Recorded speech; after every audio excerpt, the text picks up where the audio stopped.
Assalamualaikum warahmatullahi wabarakatuh.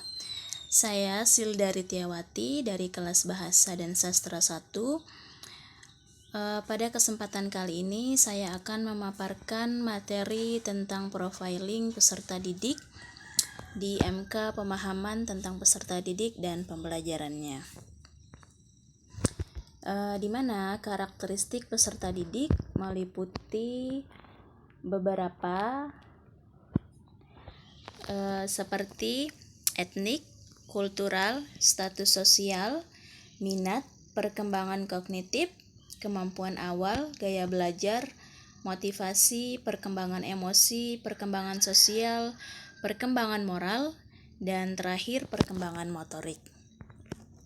Nah, yang pertama yaitu tentang etnik, di mana etnik merupakan suatu himpunan manusia yang menyatu karena adanya faktor kesamaan arti ras, asal-usul bangsa, agama, dan kombinasi dari kategori tersebut yang bersumber dari sistem budaya dengan nilai-nilai sosial yang dijunjung tinggi.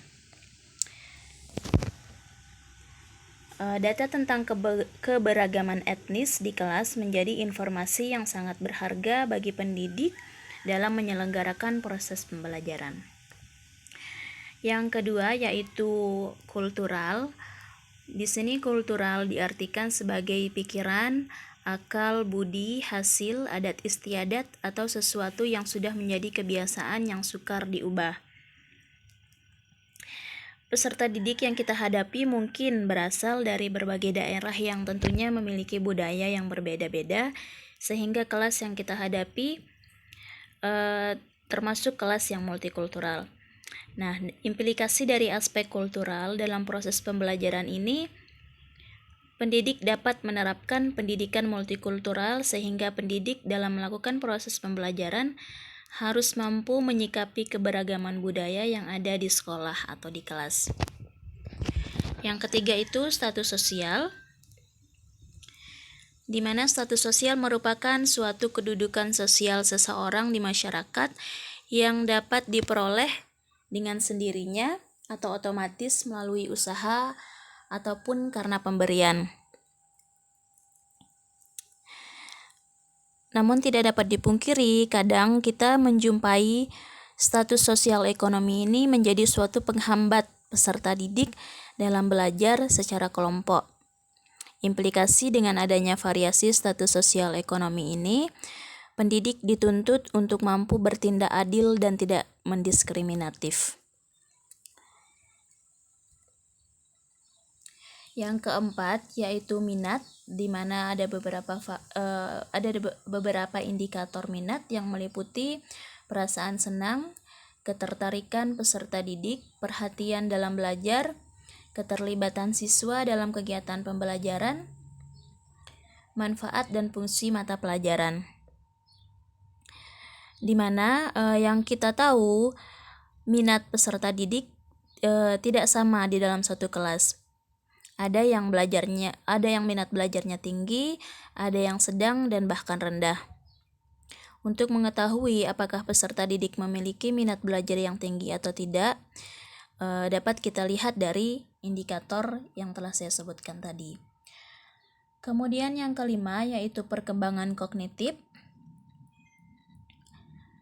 di mana tingkat perkembangan kognitif yang dimiliki peserta didik akan mempengaruhi guru dalam memilih dan menggunakan pendekatan pembelajaran, metode, media, dan jenis evaluasinya.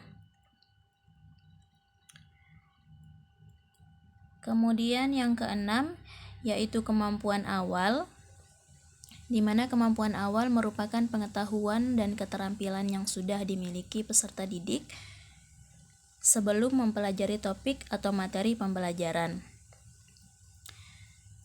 Di sini cara untuk mengetahui kemampuan awal peserta didik dapat dilakukan melalui teknik tes, yaitu pretest atau tes awal, dan teknik non-tes seperti wawancara. Kemudian yang ketujuh yaitu gaya belajar. Gaya belajar peserta didik merupakan hal yang penting untuk diperhatikan dalam melakukan proses pembelajaran karena dapat mempengaruhi proses dan hasil belajarnya. Gaya belajar dapat dikelompokkan menjadi 4, yaitu visual, auditif, kinestetik, serta reading and writing. Kedelapan yaitu motivasi, di mana motivasi belajar yang tinggi dari peserta didik akan tampak dari ketekunannya dalam belajar yang tidak mudah patah untuk mencapai keberhasilan, meskipun banyak rintangan yang dihadapinya.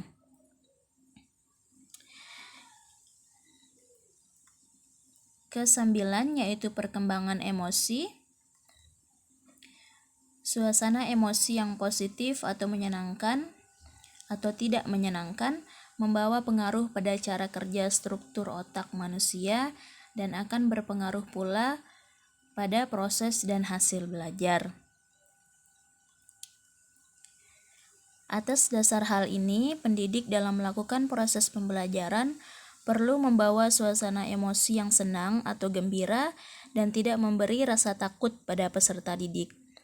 Untuk itu bisa dilakukan dengan model pembelajaran yang menyenangkan atau enjoy learning, belajar melalui permainan, misalnya belajar melalui bermain monopoli pembelajaran, kartu, dan media sejenisnya. Ke-10 yaitu perkembangan sosial, di mana perkembangan sosial peserta didik dapat diketahui atau dilihat dari tingkat kemampuannya dalam berinteraksi dengan orang lain dan menjadi masyarakat di lingkungannya. Ke-11 yaitu perkembangan moral.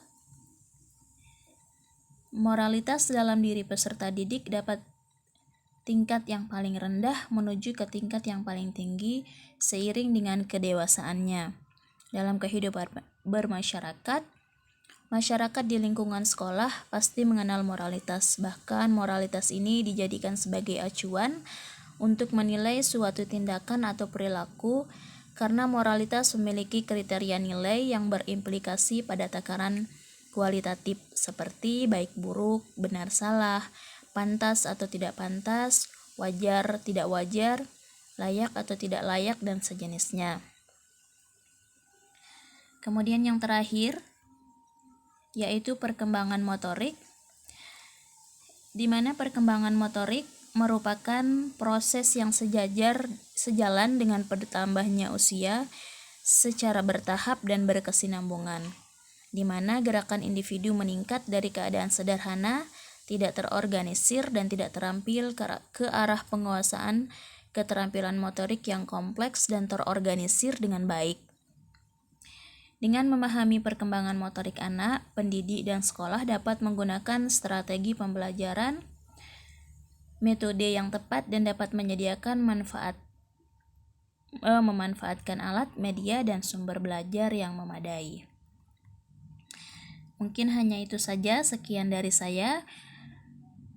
Wassalamualaikum warahmatullahi wabarakatuh.